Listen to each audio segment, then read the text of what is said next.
Hey there, fools! Big T here, and I'm back with another video. And this video is my impressions of Nintendo's recent Nindies showcase, and man, it was good. That was some good shit. It was good. It was good. So let's go ahead and get into it. I'm not gonna go over every game that was shown. I just kind of want to go over the games that interested me. You know, the highlights and whatnot. Somewhat major surprises, not big surprises, because we had rumors of certain games coming before. So let's go ahead and get into that right now. So I'm going to be using my trusty iPhone here to help me remember what games I wanted to talk about. And these are not in order of appearance in the showcase itself. It's just kind of, you know, the games that I wanted to talk about, and I just kind of put them in. There are no order of importance or anything like that. So let's start with the first one, the big one, and that is, well, one of the big ones anyway, and that is, of course, CUPHEAD. CUPHEAD is indeed coming to the Nintendo Switch, and that is so awesome. I was one of the people that was looking forward to the game for a long time, and it finally came out for the Xbox One, and I just never got around to getting it. Like, I was playing a lot of games at the time, and I was like, well, it's not going anywhere, so I'll get it when I get around to it, and I haven't gotten around to it yet, so that's pretty cool because it is now on the console that I would prefer to play it on, obviously, and that's the Nintendo Switch. I'm very excited about that. It's very cool to see this. It's, you know, funny because I saw a lot of Xbox fans before when this game was coming. They kind of forced themselves to like it, you know, even though it's a game that they completely didn't like. If it was a game that was coming out for, you know, Nintendo from the beginning, they'd call it kitty trash, you know, that kind of stuff. You know, so it's funny to kind of see them kind of fold themselves into this kind of narrative of, you know, they like these types of games when they clearly don't. But none of that matters. It's coming to the console where it's probably going to get the most shine, and that is the Nintendo Switch, because this game is so perfect for the Nintendo gamer, because we are very open-minded gamers. We play everything from cartoon visual styles to photorealistic style stuff. We play it all, and, you know, games like this will definitely shine on the Nintendo Switch because of that. So very happy to have CUPHEAD. And next up was Blaster Master Zero 2. That's right, the sequel to basically the remake of the NES game Blaster Master. Blaster Master Zero is one of my favorite indie games on the Switch. I hate to call it an indie game because it was a kind of a big first party kind of, not first party, but a big kind of third party game that came out on the NES back in the day, the NES. So it's really cool to have a sequel to that game. Obviously it did really well, and we're getting a sequel to it, and they're gonna just expand the ideas. You know, they kind of just, you know, they did some extra stuff to Blaster Master Zero and, you know, the remake, but, you know, this time they really gonna let themselves fly with the gameplay, which is very cool. So I'm definitely looking forward to that. I just, you know, I love those old school type of games, and Blaster Master Zero 2 is definitely going to fit that mold. So yeah, looking forward to that. Next on my list is Katana Zero. This game came out of nowhere basically, and it is glorious. It's fast paced, kind of, I don't want to say Ninja Gaiden style, because it's not really that, but, you know, obviously you're a ninja with a katana or samurai, I'm not really sure, but you're just slashing through enemies. It has that platforming style, has that kind of 8-bit, 16-bit aesthetic to it. It's fast-paced, just glorious looking, definitely on my radar. Definitely going to pick it up when it comes out. So yeah, looking forward to it. Katana Zero. A lot of zeros in the titles of some of these games, but very cool to see that game. Next on my list is My Friend Pedro. I had seen something about it before. I think it's from Devolver. Is it Devolver Digital that made this game?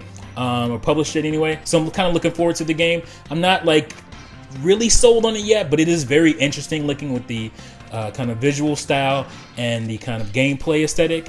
It looks pretty cool. Like, it has this kind of movie style action slow-mo thing going, which is very interesting. I'm not really sold on it yet, but I'm just saying that it is a game that's definitely on my radar.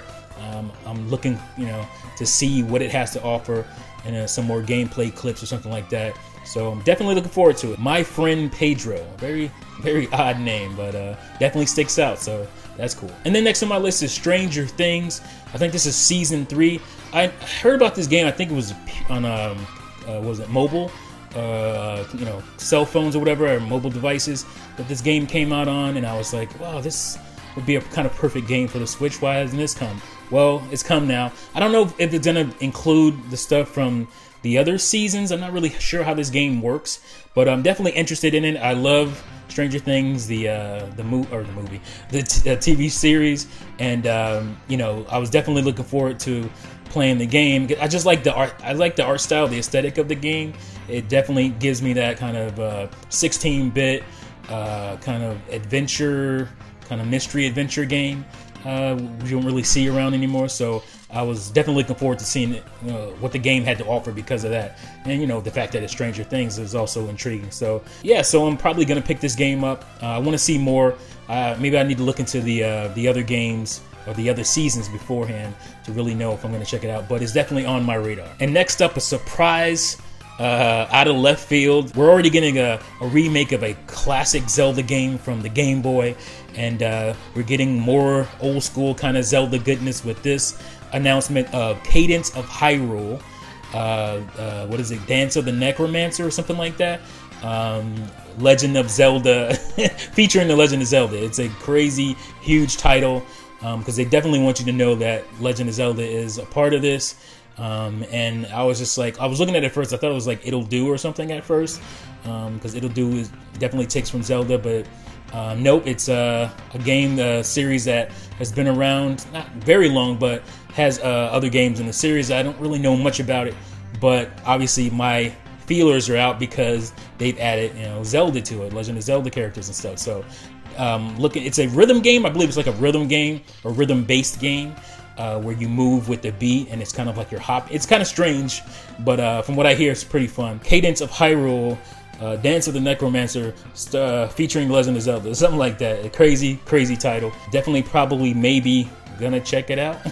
We'll see. And then another game that's new. I don't think it was announced beforehand, and that is called NeoCab. And you know, anytime you give me that kind of neon, cyberpunkish kind of feel to a game, again, my feelers will go out. Ever since Blade Runner, I've been a fan of cyberpunk stuff, neon lights, and all that kind of 80s kind of 80s tech noir kind of stuff. And it looks like it's like cyberpunk meets Taxi Cab Confessions from HBO, if you know what that is. Pretty cool series from back in the day. It looks very interesting, and I like games that are kind of different. They don't really fit a genre, so to speak, but kind of forge your own path. And it's just a very interesting looking game with a great setting. Obviously, I love the setting, so I'm definitely going to be checking this game out, wanting to see more about it. And again, on that radar, it was very important for games to do that, especially doing like a Nindies showcase, because, you know, the indie games don't get as much love. And it's cool that Nintendo does this Nindies showcase and puts these games on the radars of us gamers. So that's very cool. And yeah, NeoCab looks pretty cool, so I'm probably going to check that out. Now here's another one of those interesting games with an interesting concept that doesn't really fit into any kind of genre, so to speak, and that is the Red Lantern. This game, the setting is crazy. It's like dog sledding. What is it called? I can't remember what that famous kind of race is called. The Adirondack or something like that. And so it has that setting, and you're like kind of surviving. You're dealing with the elements. You got to take care of your dogs. You got to take care of yourself. And I think it's from the team that made Firewatch, which is another game that I haven't gotten yet. I haven't gotten around to yet, but I'm definitely very interested in. I'm definitely going to pick up at some point. So this game is, you know, also, you know, very interesting looking. Has that kind of aesthetic that Firewatch has. It has a kind of art style with a little something extra. And I just like, again, it's just very interesting looking. I like how it looks. And I'm definitely going to check this game out because it just looks so cool. And I love games like this, especially from indie companies, because they get to, you know, let their creative flags fly and do all this kind of interesting stuff. And I am definitely going to check this game out. And the last game on my list is, again, it's not a matter of importance. It's just a game that, you know, I just happened to write down, you know, last. And it's really cool looking again. And this is the type of stuff I want to see more from indie developers. Not get stuck in those kind of pixel art styles or 16-bit, 8-bit style games, but kind of branch out and do more things. Obviously, they can't do things on the level of a big studio, but I'm sure they can do a lot more than they've probably been doing, and it's good to see them branch out and do more things like this. And I'm talking about the game Pine. And, you know, it's a third-person action adventure RPG-ish type of game that has, again, survival elements, crafting elements in the game. I like the visual art style. I like the look of the lead character. I like the style and look of the NPC, not NPCs, but other characters in the game, as well as enemies and whatnot. There's some horseback riding stuff going on.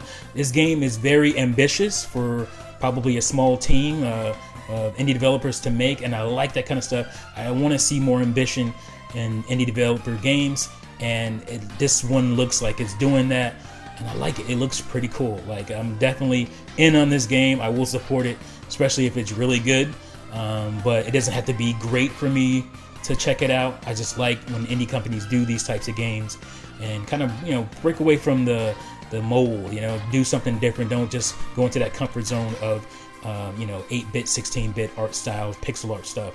And for that reason, I'm definitely looking forward to this game. So yeah, guys, that is my list of games that I'm looking forward to coming out of the Nindies showcase. It was a great showcase. Nintendo is really doing it big this year, looking really nice, with the Direct, and obviously with this Nindies showcase, and just with the games we know that are coming, and the partnerships and the crazy stuff they're doing with Microsoft. Like, Nintendo is making 2019 obviously a big push, a big year for the Nintendo Switch. I think they just won the second NPD this year.